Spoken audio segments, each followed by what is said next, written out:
अस्सलाम वालेकुम दोस्तों। इस वीडियो के अंदर हम आर्टिकल 10 को डिस्कस करेंगे। ये आर्टिकल 10 पाकिस्तान के कॉन्स्टिट्यूशन का एक अहम आर्टिकल है और इसके मतलब कई बार जो है ना एग्ज़ाम के अंदर क्वेश्चन आया जाता है और ये अक्सर पूछा जाता है कि आर्टिकल 10 क्या है। सो इस वीडियो के अंदर हम आर्टिकल 10 को समझेंगे और इसको हम तैयार करेंगे कि अगर ये सवाल आपके एग्ज़ाम के अंदर आता है तो इसके अंदर कौन क्या क्या चीज़ें, कौन सी हेडिंग, सब हेडिंग्स आप यूज़ कर सकते हैं और किस तरह आप इसको प्रेजेंट कर सकते हैं। ठीक है जी। सो शुरू करते हैं हम आज की वीडियो। भाई सबसे पहले तो ये देखेंगे कि ये आर्टिकल 10 है क्या। देखें, पाकिस्तान का जो कॉन्स्टिट्यूशन है ना, उसके अंदर फंडामेंटल राइट्स का जिक्र है, यानी बुनियादी हकूक़। उसके अंदर ये आर्टिकल 10 आता है। तो ये आर्टिकल 10 है क्या? दरअसल आर्टिकल 10 जो है ना, ये उन लोगों को प्रोटेक्शन प्रोवाइड करता है जिनको गिरफ़्तार किया जाता है या जिनको डिटेंड यानी हिरासत में रखा जाता है। कौन से लोग? वो लोग जिनको गिरफ़्तार किया जाता है या उनको डिटेंड यानी नज़रबंद या हिरासत में रखा जाता है, उनको ये जो आर्टिकल है प्रोटेक्शन प्रोवाइड करता है, इनको सेफगार्ड्स देता है, इनकी इनकी इनकी मदद करता है। ठीक है जी। और इस आर्टिकल 10 के अंदर प्रिवेंटिव डिटेंशन का भी जिक्र है। अब ये क्या चीज़ है, ये मैं आपको मज़ीद आगे चल के बताता हूँ। ठीक है। सो इस आर्टिकल की टोटल जो है ना 9 क्लॉजेज हैं। अब इन 9 क्लॉजेज को हम बारी बारी डिस्कस करेंगे हेडिंग वाइज, ताकि हमें समझ में आए कि यार ये आर्टिकल एक्चुअली कहता क्या है। भाई सबसे पहली जो क्लॉज है, क्लॉज 1, उसके अंदर क्या चीज़ बताई गई है? उसके अंदर ये बताया गया है कि भाई जब आपने किसी बंदे को गिरफ़्तार करना है ना, तो उसको रीज़न्स ज़रूर बताने हैं। उसको ये ज़रूर बताना है कि भाई हम आपको क्यों गिरफ़्तार करने आए हैं। ये उसका बुनियादी हक है और ये बुनियादी हक इसको किसने दिया है? आर्टिकल 10 ने दिया है।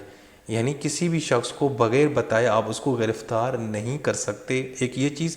दूसरा, उसको फिर आपने उसको ये भी आपने मौका देना है ताकि वो कोई वकील करे, वो किसी वकील से कंसल्ट करे। ठीक है, ये भी इसका राइट है। पहली चीज़ तो ये कि उसको आपने बग़ैर बताए, बग़ैर रीज़न्स, बग़ैर किसी वजह के गिरफ़्तार नहीं करना।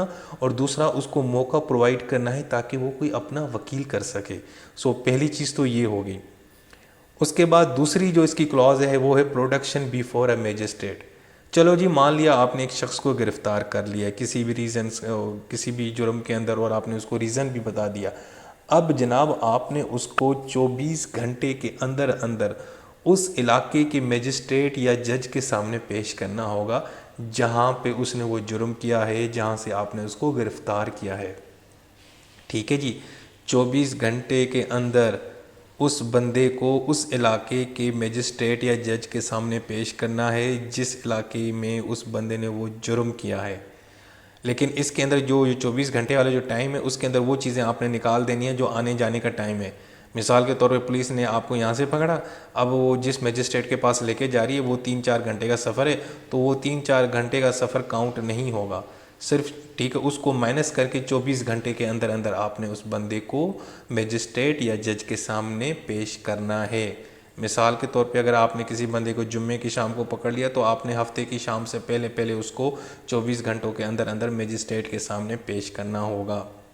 ठीक है जी। अब ये जो 2 क्लॉजेज़ हैं ये तो बड़ी आसान हो गए। अब इनको मैं दोबारा रिपीट भी करता हूँ भाईजान। पहली क्लॉज के अंदर ये है, पहली हेडिंग हमारी ये है आर्टिकल 10 के तहत कि किसी भी बंदे को बग़ैर बताए आपने उसको अरेस्ट नहीं करना, आपने उसको रीज़न्स, उसके ग्राउंड्स बताने हैं। और दूसरा, उसको बेचारे को मौका देना है ताकि वो बंदा कोई वकील कर सके, किसी वकील या कानूनदान से वो मशवरा कर सके, कंसल्ट कर सके। एक तो ये चीज़ हो गई। दूसरी चीज़ ये होगी, अगर आपने उसको गिरफ़्तार कर भी लिया है तो उसके बाद भाईजान आपने उसको मैजिस्ट्रेट के सामने 24 घंटों के अंदर अंदर पेश करना है। ठीक है जी। तो दूसरा काम ये होगा। अब तीसरी क्लास के अंदर क्या बताया गया है?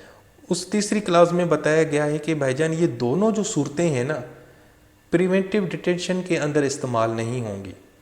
यानी जब प्रिवेंटिव डिटेंशन का कानून इस्तेमाल होगा तब ये दोनों क्लाउजेज इस्तेमाल नहीं होंगी, इनको आप अप्लाई नहीं कर सकते। मतलब आप उसको बता नहीं सकेंगे, बगैर बताए उसको अरेस्ट कर लेंगे।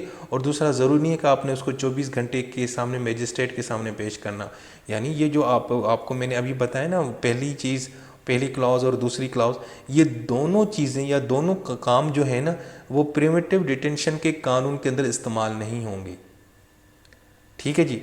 तो अब पहले तो ये पूछना चाहिए आप लोगों को कि सर ये प्रिवेंटिव डिटेंशन क्या चीज़ होती है।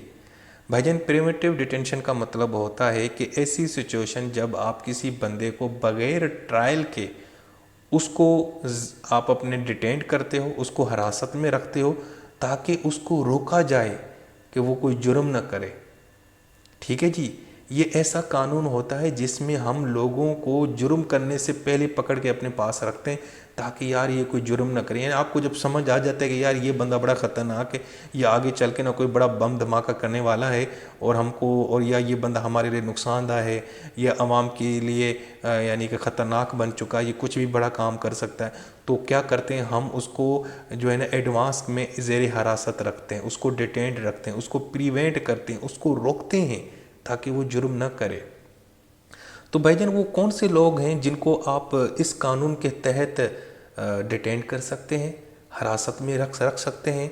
भाईजान वो ये लोग हैं, वो लोग जो इस मुल्क यानी पाकिस्तान की सिक्योरिटी, डिफेंस और इंटीग्रिटी के ख़िलाफ़ काम करते हैं।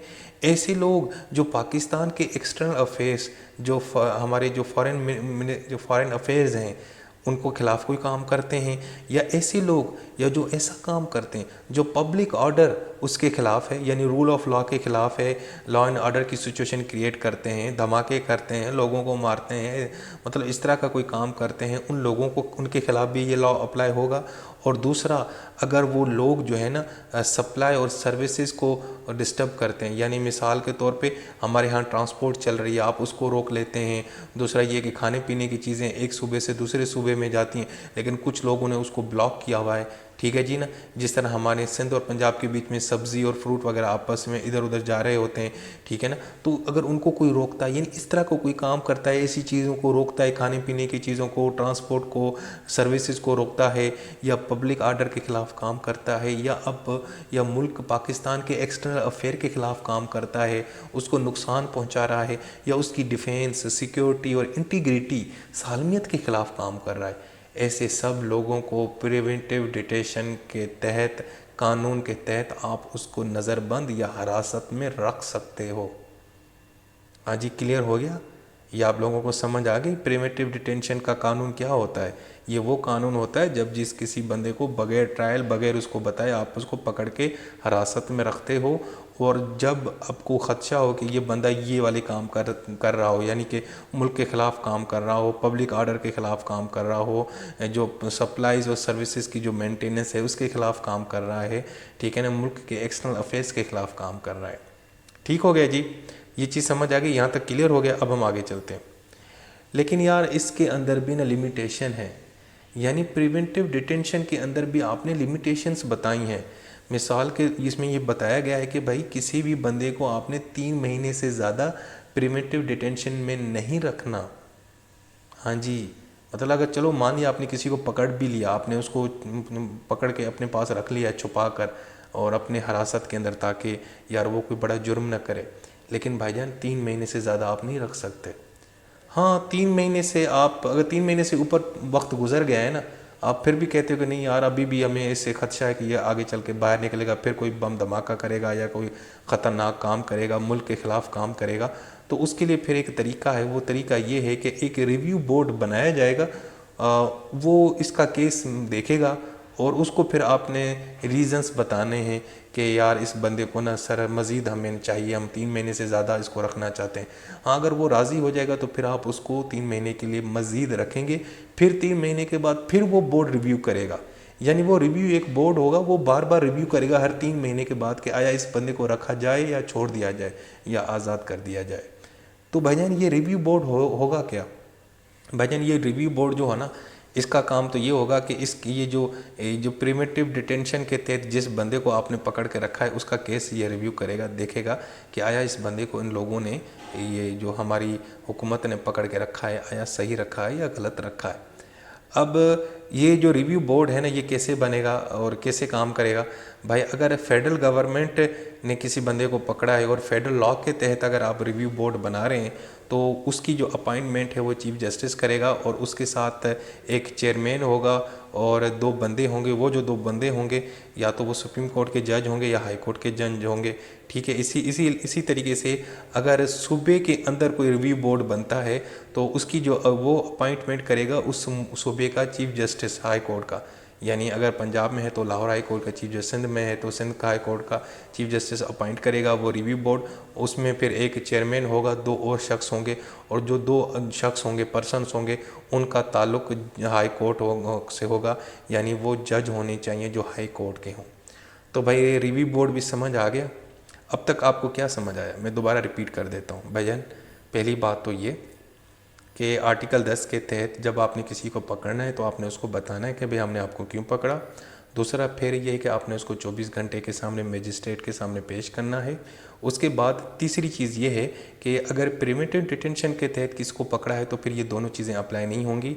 और ये प्रिवेंटिव डिटेंशन क्या होती है? ये ऐसा कानून होता है जिसमें आप किसी बंदे को अपने पास हिरासत में रखते हो, डिटेंड करते हो, ताकि वो फिर कोई जुर्म ना करे, ताकि उसको रोक सकें, ताकि वो क्राइम ना करे।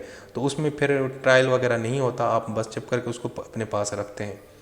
तो ये किन लोगों को आप रख सकते हैं? जो मुल्क की सलामती के ख़िलाफ़ काम कर रहे हों, डिफेंस के ख़िलाफ़ काम कर रहे हों, या पाकिस्तान के एक्सटर्नल अफेयर्स के ख़िलाफ़, पब्लिक ऑर्डर के ख़िलाफ़, या जो सप्लाईज़ और सर्विसेज की जो मेंटेनेंस होती है, जो ट्रांसपोर्ट होती है, आमदोरफ्त होती है, खाने पीने की चीज़ें जो मूव कर रही होती हैं, अगर इनको वो डिस्टर्ब करता है तो उस बंदे को आपने प्रिवेंटिव डिटेंशन के तहत नज़रबंद करना है।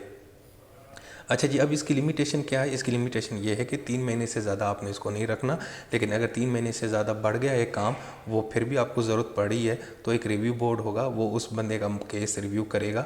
अगर वो देखेगा कि सफिशिएंट रीज़न्स है नहीं है, अगर वो समझेगा कि हाँ यार अभी भी इसको रखना चाहिए, तो फिर वो रखेगा। फिर 3 महीने के बाद फिर रिव्यू बोर्ड होगा। तो हर 3 महीने के बाद इस तरह रिव्यू होगा। अगर जब बोर्ड वालों को मुतमईन होंगे कि हाँ यार ये बंदा अभी भी ख़तरनाक है, तो वो उसको रखेंगे। अगर उनको लगेगा नहीं यार अब ये इतना ख़तरनाक नहीं है, तो ये इसको छोड़ देंगे। अच्छा जी, उसके बाद फिर ये रिव्यू बोर्ड की मैंने आपको वो बताई कि किस तरह रिव्यू बोर्ड बनेगा, फेडरल लॉ के अंदर किस तरह बनेगा और प्रोविजनल लॉ के अंदर किस तरह बनेगा। अब हम देखते हैं कम्युनिकेशन ऑफ ग्राउंड्स। ये जनाब उसकी 5वीं क्लॉज है। भाई इसमें यह है कि जिस पर्सन को आपने डिटेंट किया है, अपने पास हिरासत में रखा है, उसके हवाले से एक ऑर्डर जारी किया जाएगा, लोगों को बताया जाएगा कि भाईजान कि इस बंदे को हमने किन ग्राउंड्स के ऊपर डिटेंड किया है, कि इसकी क्या वजूहात हैं, इसको हमने क्यों नज़रबंद किया है। यानी 15 दिन के अंदर अंदर आपने उसको बताना है।